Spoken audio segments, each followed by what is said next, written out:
My name is Lisa Gill, and I'm a partner at the Law Office of Thomas White and Gill. Today, we are going to talk about narcissism as it relates to family law. We've heard from many of you that you think your spouse or soon-to-be ex-spouse is a narcissist, and you're at a loss for how to move forward. Today, I'll give you some tips on how to identify narcissistic tendencies, as well as navigate communicating and negotiating with a narcissist in a divorce and child custody situation. Narcissistic personality disorder is a disorder that requires a medical diagnosis. I am not a mental health professional, and I am not encouraging you to label another person with a personality disorder. However, as family law attorneys, we often work with psychological experts, and in my experience as a family law attorney has afforded me wisdom on this particular topic that may be useful to you in your legal case. Let's start by answering some questions I'm commonly asked by clients. What is a narcissist? How do I know if I'm dealing with one? How do I recognize a narcissist? Often you're looking for behavioral cues that can be summarized by the 3 E's: entitlement, empathy, impairment, and exploitation. You may just feel like you get nothing positive from them unless they have something to gain from you. In arguments, they may often not be able to prove what they are claiming, yet they will still be entirely indignant when faced with contrary proof. True toxic narcissists must always believe they have the upper hand, not just that they are being treated fairly, but that they have some advantage. What type of proof can I provide to help my child's counselor, my attorney, or the court to look at to identify the issue? The primary things that are going to help are things that prove historical and current communication patterns. This may include text messages, emails, social media posts, voicemail messages, or other audio recordings. How do I manage the narcissist in my custody situation?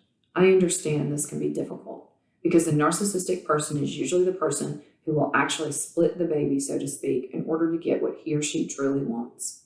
This is usually demonstrated and shows that the alleged intent and their actions don't mesh. The narcissistic person will not be satisfied even when you give them what they claim they are seeking. The narcissist may say, "I want more parenting time." Once they have that, they don't exercise it, or they refuse to exercise it unless the other parent facilitates that parenting time, usually in a very specific way. The key point to remember is that the issue for the narcissist is never usually actually the child, but rather the other parent. This is the thing that starts to reveal their true nature and intent. Another example might be for them to say, "The other parent won't communicate with me. The other parent is refusing to co-parent." Communications with narcissists need to be in writing unless there is an emergency, and preferably using a method such as parenting software to provide you and your attorney the ability to quickly convert those communications into useful documentation. Most apps have a function that allows for quick conversion of communications into PDF format.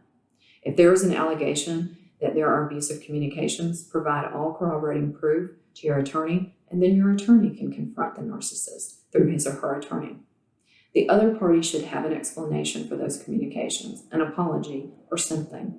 And at that point, it should be reasonable to insist on future communications being monitored using a parenting app, preferably one that is fully integrated to include an option for uploading documents, direct messaging for the parties, and a shared calendar to post events concerning the child.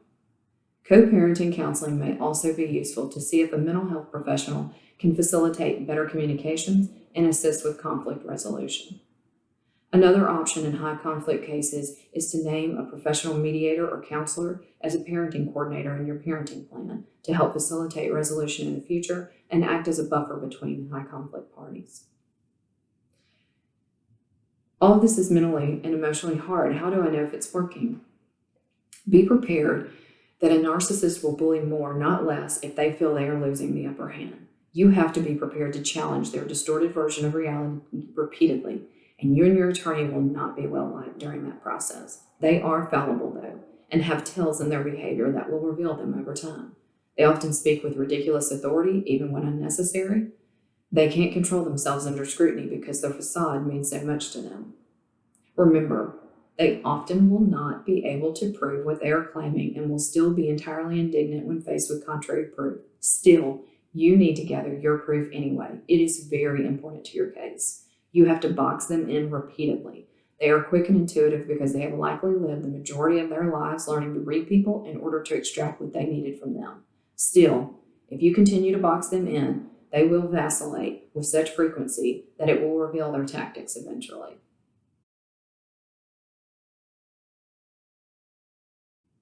Now that I've answered some commonly asked questions, I'd like to share some specific tips for managing the narcissist in your life.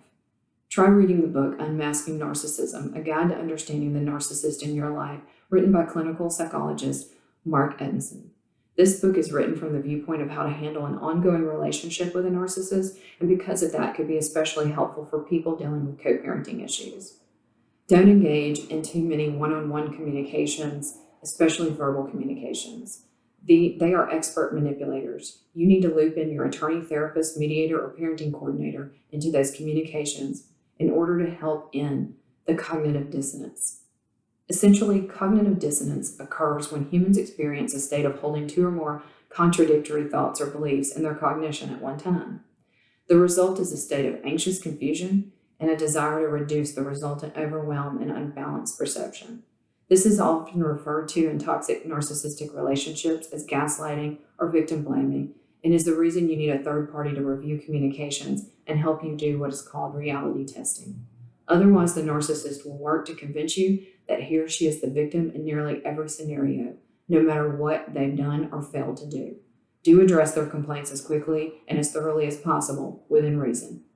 Bring those complaints to your attorney's attention and your contrary proof so they can be addressed quickly and succinctly.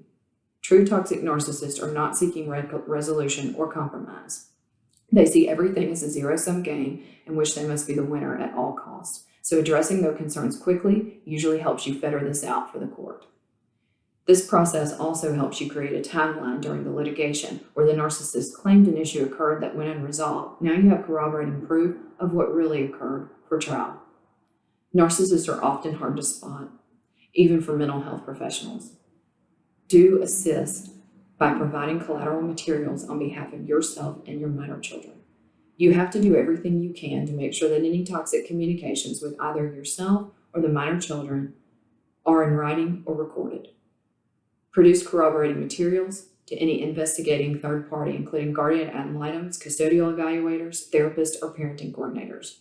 Make sure you've also provided the names of any witnesses you've deemed relevant to your case, and then follow up to make sure any investigator or expert has reviewed communications and has spoken to pertinent witnesses.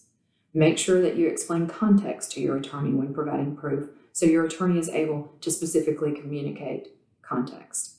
Often, narcissistic abuse involves covert emotional abuse targeted specifically toward the victim, so the victim has to explain context often and make sure it is understood.